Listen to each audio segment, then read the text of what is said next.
आपण सुरुवातीला पाहणार आहोत आजच्या महत्त्वाच्या अशा लक्षवेधी 3 बातम्या। पहिली लक्ष वेधून घेणारी बातमी आहे ती म्हणजे भाजपच्या स्वबळाच्या नाऱ्यासंदर्भातली। स्वबळावर की महायुतीमध्ये लढायचं याचा निर्णय जिल्हा पातळीवर घेतला जाणार असल्याचं मुख्यमंत्री देवेंद्र फडणवीसांनी सांगितलं। महायुतीमध्ये आहोत याचं भान ठेवून लढा असे आदेश देवेंद्र फडणवीस आणि भाजप प्रदेशाध्यक्ष रवींद्र चव्हाण यांनी दिलेले आहेत। कोकण आणि ठाणे विभागाची बैठक पार पडली। या बैठकीमध्ये त्यांनी हे आदेश दिले आणि त्यामुळे त्या संदर्भातली महत्त्वाची माहिती आपण जाणून घेणार आहोत या बातमीपत्रामध्ये। दुसरी लक्षवेधी बातमी आहे ती म्हणजे कबुतरांच्या मुद्द्यासंदर्भातली।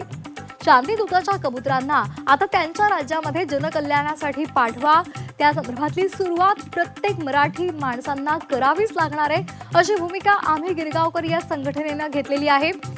कालच्या जैन समुदायाच्या सभेनंतर आम्ही गिरगावकर संघटना आक्रमक झालेली आहे त्यामुळे त्या संदर्भातली माहिती सुद्धा आपण जाणून घेणार आहोत। तर तिसरी लक्षवेधी बातमी आहे ती म्हणजे आरक्षणासंदर्भातली। मराठा आता आणि त्याचबरोबर ओबीसी पाठोपाठ आता वंजारी समाज सुद्धा आरक्षणासाठी मैदानामध्ये उतरलेला आहे।